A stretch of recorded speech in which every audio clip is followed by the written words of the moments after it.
ketika zaman Pak Jokowi itu ada seorang investor tertentu yang ditunjuk untuk mengelola tambang ini. Kekuasaan yang baru ini menghendaki yang lain, investor yang lain. Ya daripada kita tengkar dengan pihak pemerintah dalam soal ini, kita ikut saja gitu. Itu prinsip Gus saya. Tapi Gus Ipul punya prinsip yang lain. Ya karena sudah janjian dengan investor yang lama, ya sudah kita ngikut. Ya ini kesepakatan ini. Lama, ya. Dan kebetulan investor yang lama ini ya memang investor yang ya secara politik itu memang kurang, ya posisinya kurang oke sekarang. Nah, perbedaan pandangan antara Gus Yahya dengan Gus Ipul inilah yang kemudian membuat hubungan ini jadi bermasalah. Kan? Bener gak Gus, kalau yang sedang diperjuangkan oleh Gus Ipul ini kaitannya sama NU naturalisasi gitu, si pengelola ini? Saya nggak tahu maksudnya apa di sini naturalisasi. Saya paham lah. NU naturalisasi juga nggak paham Gus lagi ya. Apa namanya? Saya kira bukan di situ masalahnya. Tapi masalahnya adalah kita bertanya-tanya, kenapa kok harus mempertahankan si A itu harus mengelola tambang NU? Nah itu ya. Itu pertanyaan. Itu yang pertanyaan ya. Kompas.com bertemu lagi bersama saya Tatang Guritno di acara Kelas Wahid unggulan nomor 1 Kompas.com. Gaspol, ngobrol gas pasti nampol. Jadi penontonnya sungguh banyak sekali ini menunjukkan bahwa memang NU ini memang ormas Islam terbanyak karena penontonnya jadi banyak banget nih. Ya. Iya hari ini. Tapi tidak kelihatan. Tidak kelihatan. Kayak kubu sebelah. Ya enggak ya Gus ya. Iya. Kayak kubu sebelah kayak kelihatan Gus. Iya. Namanya penonton in absentia. Ya teman-teman, hari ini kita sudah bersama Ketua PBNU Gus Ulil Absar Abdallah. Selamat apa ini Gus? Petang berarti. Selamat petang ya. Terima kasih Mas. Ya. Jadi langsung dari kantor PBNU dari kantor PBNU setelah seharian luar biasa sibuk. Ya, karena dinamikanya dinamikanya cukup dinamis ya. Cukup dinamis. Kalau menurut Ki Hasyim Muzadi, dinamika itu adalah penghalusan dari keruwetan sebetulnya. Bahasanya atau akademis dinamika. Ya ruwet jangan. Ruwet bahasanya. Keruwetan. Baik Gus, kita akan menambah keruwetan hari ini yang dialami oleh Gus Ulil. Kalau tadi dari konferensi pers kan yang disampaikan Gus Yahya sebenarnya memang dalam ADART itu kan tidak ada tuh Gus yang bisa menjatuhkan atau mengganti seorang ketua umum kecuali muktamar. Yeah. Nah artinya ketika kemudian ada surat ini dan lain sebagainya, apa langkah yang mungkin akan diambil dalam waktu cepat itu untuk kemudian mengkonsolidasikan gitu Gus? Ya kalau Gus Yahya sebagai Ketua Umum PBNU sekarang ini membuat koridor yang jelas. Jadi solusi terhadap masalah di PBNU sekarang ini ya hanya islah atau rekonsiliasi antara kubu sini dan kubu sana. Hanya itu. Karena kalau tidak menggunakan jalur islah ini atau rekonsiliasi, maka ya yang terjadi adalah opsi atau pilihan yang buruk sekali, yaitu bisa pecah kan. Tapi kan kita nggak menginginkan itu. Dualisme artinya ya. Dualisme dan ya itu buruk sekali. Kita tidak menginginkan kita di sini artinya teman-teman atau pengurus NU di struktur formal maupun warga NU yang di luar struktur atau para warga NU kultural ya. Kan tentu tidak menginginkan terjadinya opsi yang buruk ini, yaitu terjadinya dualisme dan perpecahan. Jadi makanya jalan satu-satunya adalah islah, dan itu ditawarkan dalam pertemuan yang berlangsung 2 hari yang lalu dengan para ketua-ketua PW dari seluruh Indonesia yang bertemu di atau bukan ketua PW dan juga silaturahmi para alim ulama ya yang berlangsung di PBNU 2 hari yang lalu. Semuanya mereka mengusulkan agar ada forum islah ini. Lalu mereka mengusulkan forum islah ini dilakukan di Pondok Pesantren Lirboyo. Nah besok dipanggil Gus Yahya dipanggil oleh Kiai Sepuh di Peloso dan juga di Lirboyo akan bertemu dengan Kiai Nurul Huda Ploso dan Kiai Anwar Mansur ya dari Lirboyo, dan beliau ya diundang oleh Kiai Sepuh, tentu beliau pasti akan datang. Ya semoga forum Islah di Lirboyo itu bisa melerai masalah ini atau mengurai masalah ini. Mengurai masalah ini. Gus, tapi aku tuh sebenarnya penasaran gini, Gus. Kalau aku lihat sebenarnya kan PBNU ini setidaknya dalam masa-masa pilpres atau bahkan sebelum pilpres, kita ini kan melihat bahwa solid ini, Gus, antara Gus Yahya, Gus Ipul waktu itu. Karena waktu itu juga kalau kita lihat teman-teman atau aku gitu ya sebagai jurnalis politik, waktu itu tembakannya kan kompak ini berdua versus Muhaimin Iskandar. Tiba-tiba sekarang ketika kemudian surat itu muncul, terus kemudian dari berbagai informasi yang tak dapatkan, kok ternyata seolah-olah ini benar nggak, Gus, kalau Gus Yahya dan Gus Ipul ini berpisah jalan? Artinya kalau kita bicara soal kubu seberang, itu sebenarnya yang muncul memang Rais Am gitu ya, menandatangani. Tapi di balik itu sebenarnya di situ ada kubunya Gus Ipul gitu. Ya memang salah satu epicentrum pusat gempa ini adalah ya Gus Ipul di sini. Dan itu sebetulnya masalahnya sudah berlangsung agak lama tapi tersembunyi di bawah permukaan ya. Artinya itu dapurnya PBNU lah ya. Jadi masalah dapur, masalah internal yang tidak diketahui oleh publik dan kemudian meledak akhir-akhir ini. Karena itu sebagian orang atau sebagian besar orang sebetulnya kaget. Ini nggak ada apa-apa kok tiba-tiba bedunduk mak beng. Ini kan kayak Big Bang gitu kan. Beng, tiba-tiba kok ada pemaksaan pengunduran ketua umum. Ini bagaimana? Sebetulnya masalahnya sudah berlangsung beberapa waktu tapi di bawah permukaan. Misalnya yang sudah diketahui oleh publik ya, misalnya masalah administrasi internal, yaitu tidak ditandatanganinya beberapa SK. Bukan beberapa, banyak. Oleh Gus Ipul sebagai sekjen. Jadi ada banyak SK yang tersandera. Ada sekitar 70-an surat yang harus ditandatangani oleh Gus Ipul. Karena gerbang pertama surat itu ada di sekjen. Sebelum naik ke ketua umum, naik ke Katib Am. Katib Am ini sekretaris untuk Syuriah ya. Lalu Rois Am. Jadi gerbang pertamanya itu adalah ya Gus Ipul. Begitu gerbang pertama ini nggak dibuka, maka otomatis surat tidak akan bisa mengalir ke pihak berikutnya, ke step berikutnya. Karena itu mandeknya surat di mejanya Gus Ipul itu, pertama-tama kami berusaha untuk menyelesaikan secara internal. Ada rapat gabungan antara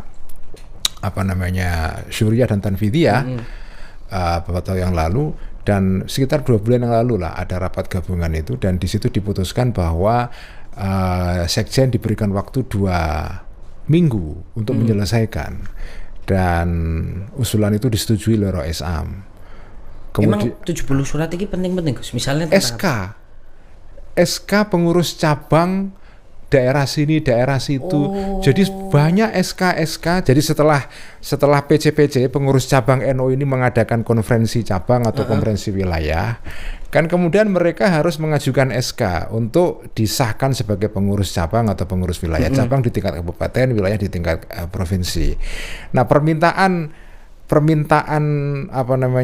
SK ini kan masuk ke meja sekjen. Setelah diteliti oleh pihak sekretariat dan memenuhi segala syarat, maka diberikan kepada sekjen untuk ditandatangani, kemudian nanti dilimpahkan ke ketum, Katib Am, dan kemudian Rois Am. Artinya surat-surat itu berdampak pada PCNU ya? Karena betul, karena punya kejelasan ya? Karena SK ini nggak ditandatangani, kemudian pengurus-pengurus cabang ini mengalami hambatan dalam kerja. Misalnya ambil contoh ya, banyak keluhan-keluhan terjadi di pengurus cabang ini, mereka tidak bisa berurusan dengan misalnya Pemda.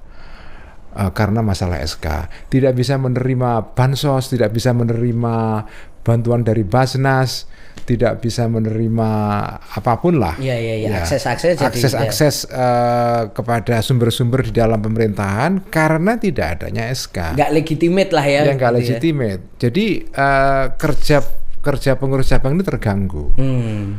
Dan itu mula-mula ya SK itu ya mungkin cuma 5, 10 terus nambah terus mengalami akumulasi dan akhirnya numpuk.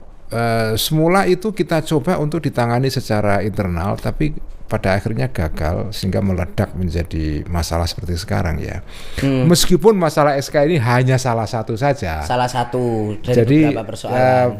Ya SK ini adalah hanya permukaan lah. Ya. Permukaan saja.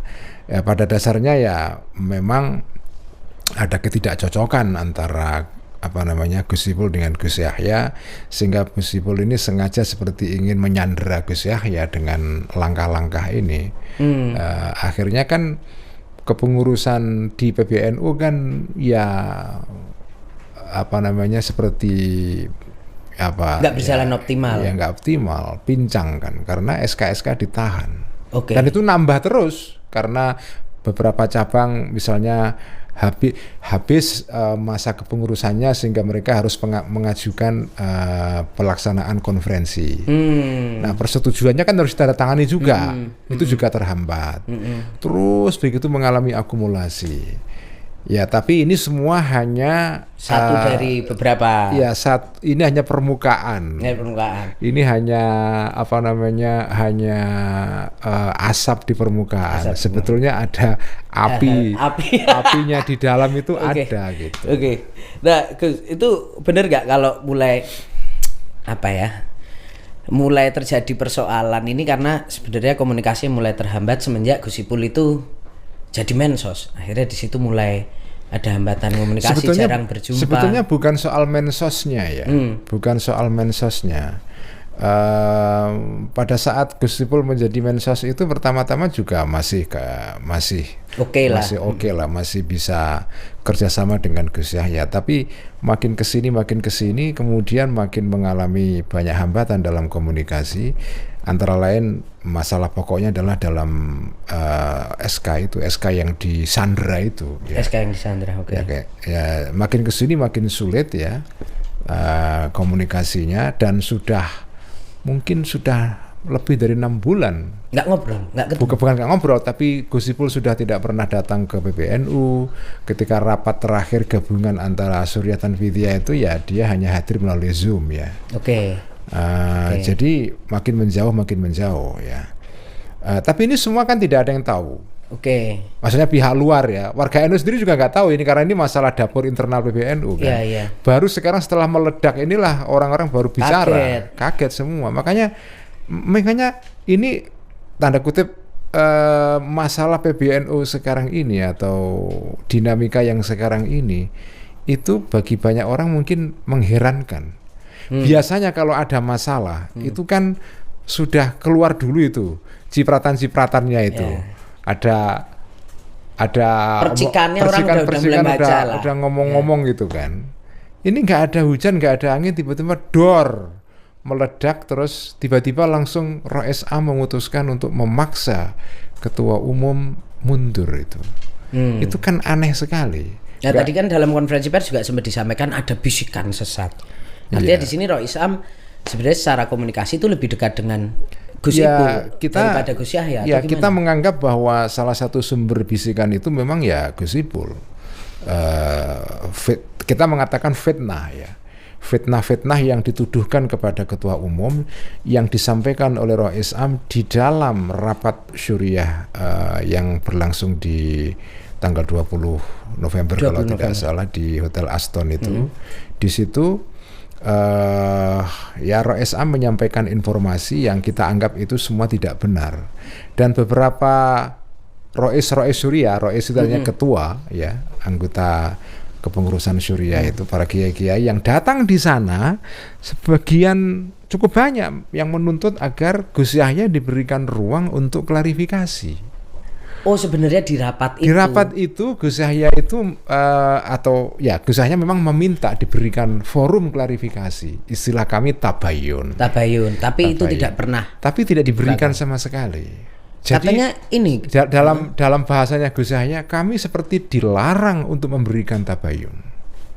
Nah, pihaknya Rois Am atau pihaknya Gus Ipul berpandangan bahwa tabayun itu sudah dilakukan karena Rois Am pernah mengundang Gus Yahya sebelum rapat Syuriah itu 2 kali. Pertama di Surabaya di dalamnya Rois Am, yang kedua di di Jakarta di kantor PBNU.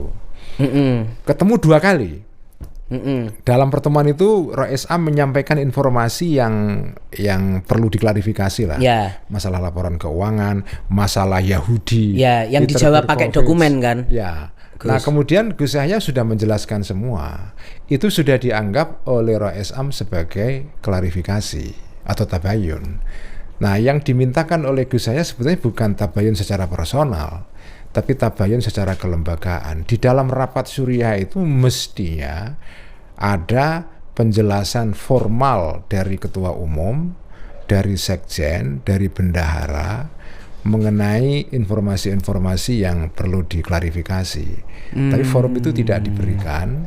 Kemudian langsung secara sepihak Rois Am bersama wakilnya ada 2. Kemudian ada beberapa kiai lain yang ikut dalam rapat terbatas. Itu rapat di dalam Hotel Aston itu rapat pertama itu terbuka. Setelah itu ada rapat terbatas. Nah dari rapat terbatas itulah diputuskan itu yang dicatat di dalam risalah rapat Syuriah itu, di mana ada 5 poin kalau tidak salah. Salah satu poinnya adalah meminta Gus Yahya mundur dalam waktu 3 hari sejak diterimanya surat itu, atau kalau tidak mundur dimundurkan.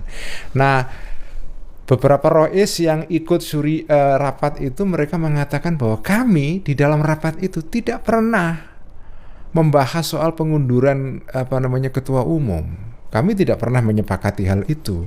Keputusan mengundurkan ketua umum, pertama, keputusan mengundurkan atau memberhentikan ketua umum di dalam rapat harian Syuriah itu tidak bisa. Karena mereka memang sudah mengetahui nggak bisa sebenarnya. Nggak bisa. Secara aturan main di dalam tubuh BBN, dalam tubuh NU, dalam ART, jadi ada namanya anggaran dasar, anggaran rumah tangga, lalu ada ada aturan di bawahnya namanya peraturan perkumpulan, perkum. 3 aturan ini tidak memungkinkan seorang mandataris yang dipilih muktamar, yaitu Rois Am dan ketua umum, bisa diberhentikan dalam rapat harian, baik rapat harian Syuriah apalagi Tanfidiyah. Dan sebagai perbandingan ya, kita pernah rapat gabungan antara Syuriah dan Tanfidiyah untuk menghentikan atau memecat ketika itu tahun berapa, 2023 kalau tidak salah, ketua pengurus wilayah NU Jawa Timur, Kiai Haji Marzuki Mustamar. Itu kan dipecat dulu berdasarkan rapat gabungan.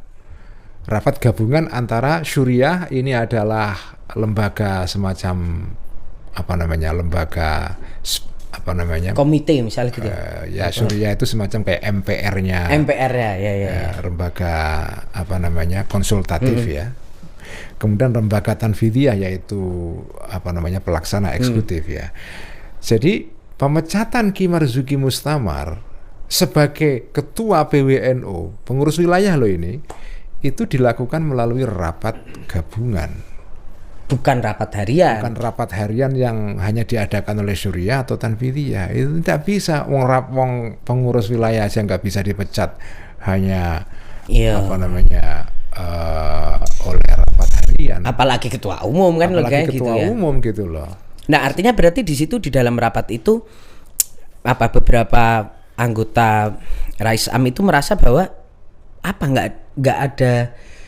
nggak dirembuk, atau tiba-tiba memang diputuskan tanpa mereka tahu, atau sebenarnya sempat disampaikan tapi mereka menolak, atau gimana itu? Jadi masalahnya adalah Rois Am sudah punya keputusan sendiri, punya pandangan sendiri, dan dia tidak mau mendengarkan penjelasan dari ketua umum, dari Gus Yahya. Jadi dia sudah tidak lagi membuka klarifikasi, sudah sampai kepada kesimpulan dan menganggap bahwa kesimpulan itu benar, tapi kan tidak bisa begitu. Dan teman-teman yang mendukung keputusan Ro'es Am ini, mereka berargumen bahwa Syuriah itu kedudukannya adalah sebagai lembaga tertinggi, kedudukan statusnya ya di dalam PBNU. Memang betul Syuriah ini lembaga tertinggi, tetapi dia tidak bisa mengambil keputusan di luar wewenangnya. Dia, wewenang Syuriah ini diatur di dalam ART, di dalam peraturan perkumpulan. Artinya ya memang Syuriah itu lembaga tertinggi di dalam tubuh organisasi yang namanya Nahdlatul Ulama itu, tapi dia tidak bisa bertindak kalau melangkahi wewenangnya. Wewenangnya diatur, tidak absolut gitu. Tidak bisa absolut itu. Nah, ini menurut saya ya salah satu pemahaman yang bagi saya tidak tepat ya. Dari teman-teman saya sendiri di dalam tubuh NU. Sekarang kan berbeda, ada perbedaan pandangan ini kan. Teman-teman saya sendiri yang mendukung Ro'es Am begitu pandangannya. Ro'es Am ini adalah simbol tertinggi di PBNU ya. Ini tokoh simbolik yang paling tinggi, kita harus hormati dan seterusnya. Ya betul, tapi ini kan bukan monarki absolut. Ya, ada aturan-aturan dan kewenangan yang dibatasi. Kalaupun ini monarki dalam pengertian ada raja yang yang dianggap punya wewenang memutuskan segala hal, segala hal. Tapi kan ini monarki konstitusi. Ya, monarki konstitusional. Jadi ibarat monarki begitu, ini monarki konstitusional. Tapi ini bukan monarki. Di NU ini tidak mengenal monarki. Di NU ini ada pemisahan antara kekuasaan Syuriah, kekuasaan Tanfidiyah. Jadi ini semacam ada kayak trias politika begitu kan. Biar power balance itu ya. Ada keseimbangan kekuasaan di sini. Jadi tidak bisa di satu pihak mengambil langkah-langkah di luar wewenangnya, karena kalau itu terjadi ya itu tindakan yang ya kalau dalam bahasa agama itu zalim. Zalim itu hanya kan melewati batas. Itu zalim.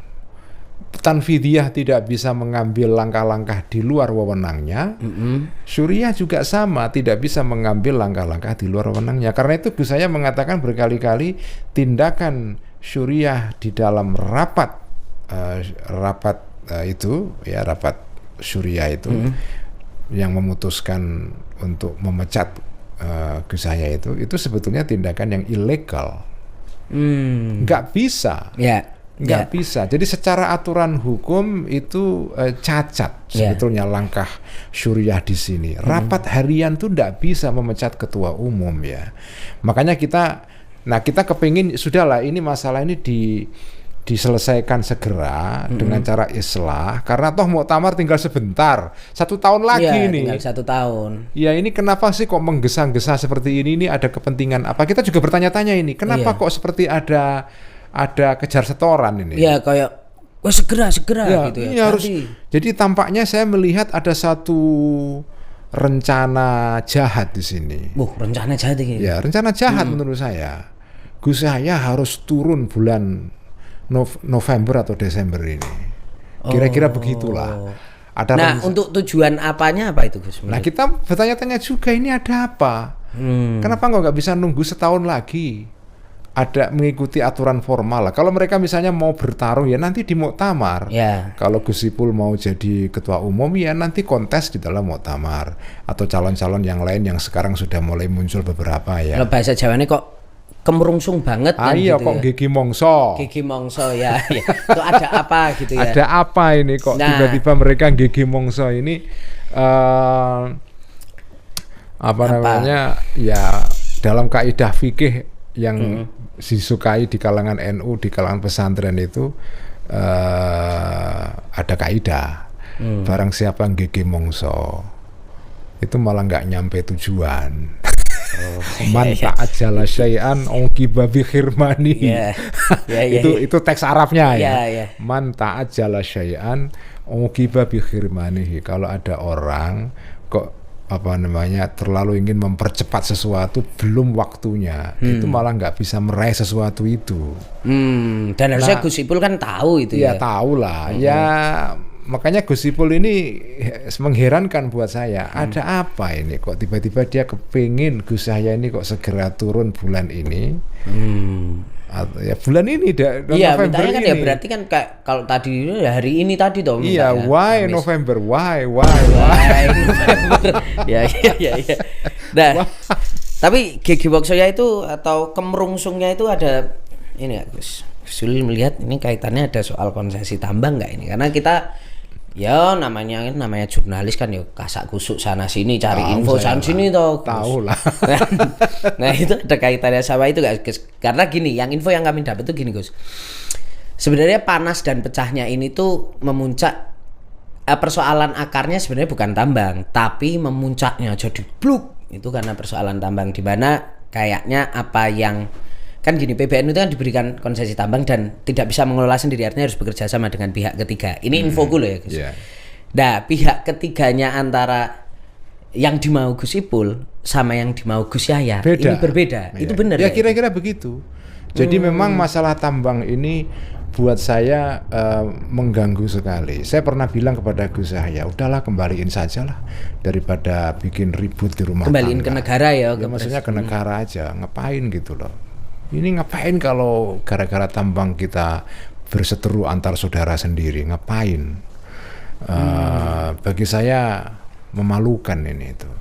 Ya tapi ya sudahlah, tambang ini kan sudah diberikan kepada PBNU, dan kalau saya menyitir kata-kata seorang kiai senior yang nggak saya sebut namanya ya, kan pernah saya tanya kan, gimana menurut jenengan tuh kamu? Yeah. Bagaimana menurut jenengan kiai soal tawaran tambang pemerintah itu? Jawaban beliau, ini kiai senior nih. Beliau mengatakan, lah ya gimana ya, ini kalau nggak kita terima nanti kita dianggap melawan pemerintah, kalau kita terima ya jadi fitnah, jadi ini ya menempatkan kita pada posisi yang sulit gitu. Tapi ya sudah diterima, ya keputusan kiai diterima, oke, kita ikuti itu. Tapi kok tiba-tiba setelah itu ada rentetan yang tidak menyenangkan. Perkara ini barang gitu ya. Iya, jadi memang ya betul. Ya sebetulnya ini informasi sudah beredar di publik ya, karena zaman medsos ini kan nggak ada yang tersembunyi. Ini kan zaman panoptikon ini. Ya, semua kelihatan. Ya, transparan ya. Memang begitu. Jadi Gus Yahya itu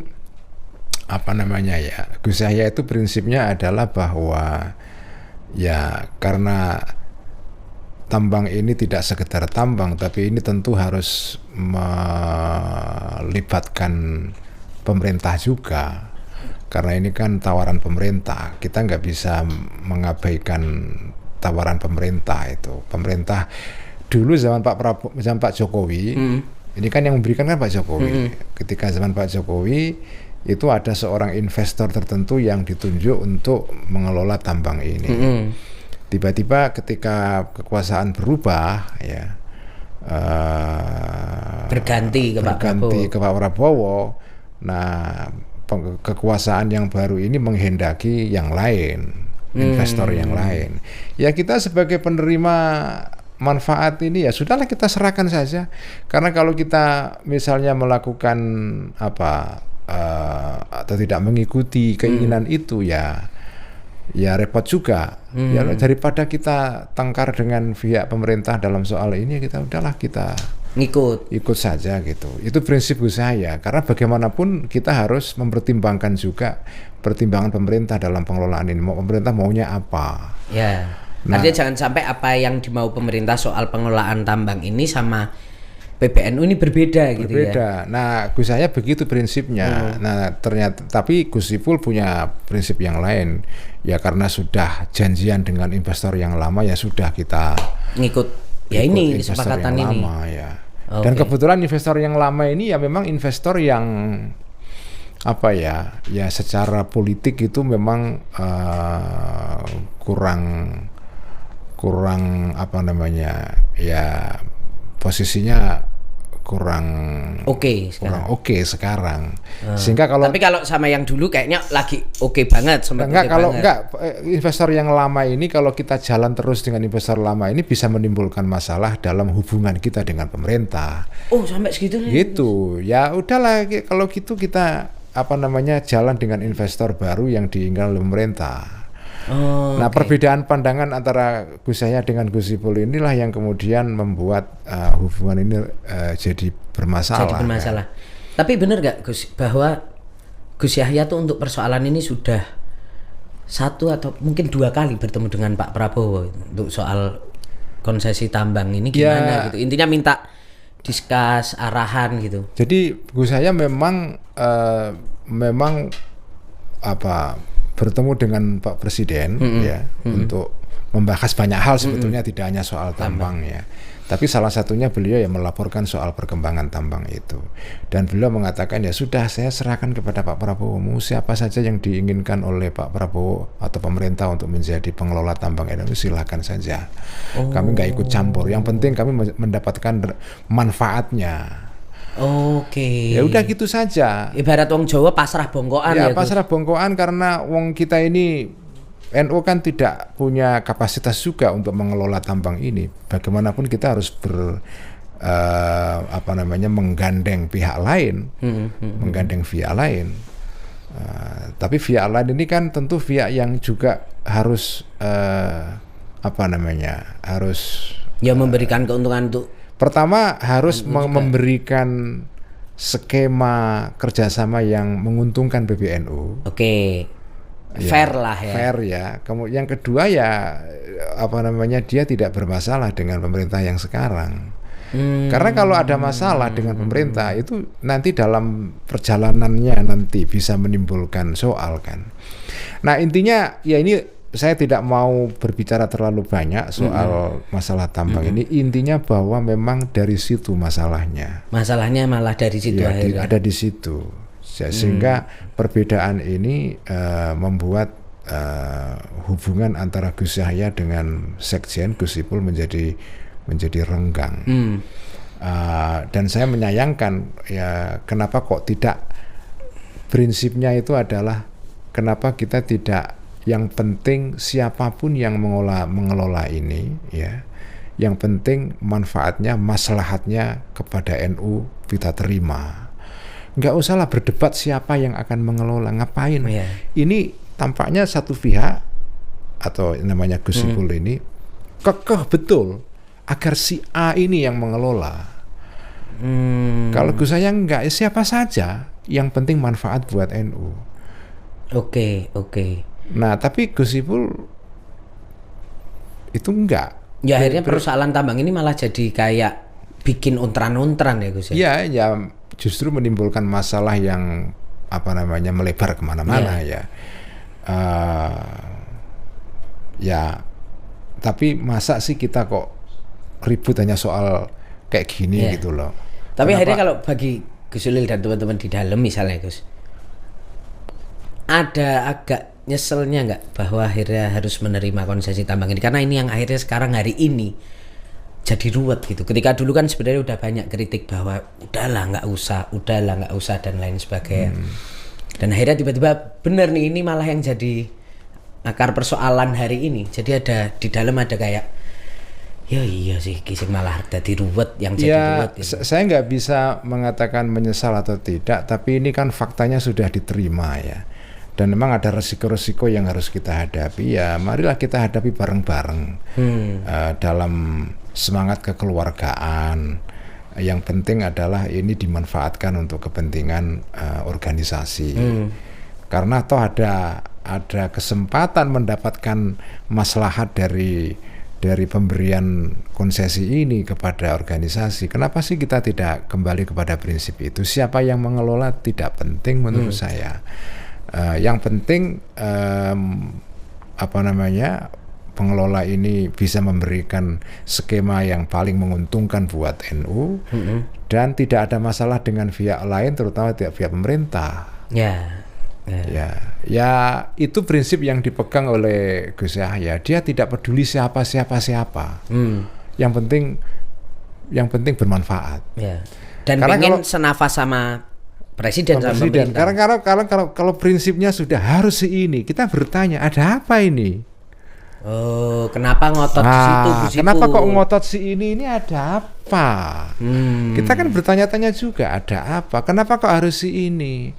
Kalau prinsipnya adalah untuk kemaslahatan organisasi, kan siapa saja? Ya. Siapa saja. Tapi ini kok ngotot harus si ini. Harus si ini. Nggak bisa pindah itu. Dan yang ini nggak benar nggak Gus, kalau yang sedang diperjuangkan oleh Gus Ipul ini kaitannya sama kalau anak-anak ngomongnya NU naturalisasi gitu. Si pengelola ini. Saya nggak tahu maksudnya apa di sini naturalisasi. Saya paham lah. NU naturalisasi juga nggak paham Gus lagi ya. Apa namanya? Saya kira bukan di situ masalahnya. Tapi masalahnya adalah kita bertanya-tanya, kenapa kok harus mempertahankan si A itu harus mengelola tambang NU? Nah itu ya. Itu pertanyaan. Itu yang pertanyaan ya. Apakah ada hubungan-hubungan khusus? Apakah ada sudah manfaat-manfaat tertentu yang sudah mereka terima? Sehingga mereka terikat nggak bisa lagi mengembalikan atau bagaimana? Apa ada interest tersembunyi yang kita tidak tahu? Nah itu yang kita pertanyakan. Kalau kita kembalinya kepada organisasi dan melepaskan interest personal, mestinya kita nggak masalah ya. Masa sih? Siapa saja. Masa sih kita harus mengorbankan organisasi? Apakah ada pihak-pihak eksternal yang menghendaki Gus Yahya ini out? Kami yakin kepada pemerintah Pak Prabowo sekarang. Kalau Pak Prabowo ya prinsipnya adalah menghormati proses-proses internal di dalam PBNU ya. Artinya pemerintahan Pak Prabowo tidak melakukan intervensi dalam urusan ini. Beliau tidak mau ikut campur lah. Kayaknya ada figur eksternal yang mendorong. Artinya kan kok kayaknya nggak cuma Gus Ipul nih gitu. Kita bertanya-tanya itu. Ini siapa di balik Gus Ipul ini sebetulnya? Kalau kami sih masih husnudzon lah kepada Rois Am, beliau ini Kiai Sepuh lah yang tentu punya pandangan yang jernih ya. Ada juga yang namanya APH. APH itu juga ada mulai main-main nggak? Karena kok denger-denger kayaknya di pertemuan di Surabaya itu beberapa kiai ditelepon itu untuk tidak datang. Memang betul ada beberapa kasus ya ditelepon untuk tidak datang. Tidak datang di Surabaya itu ada.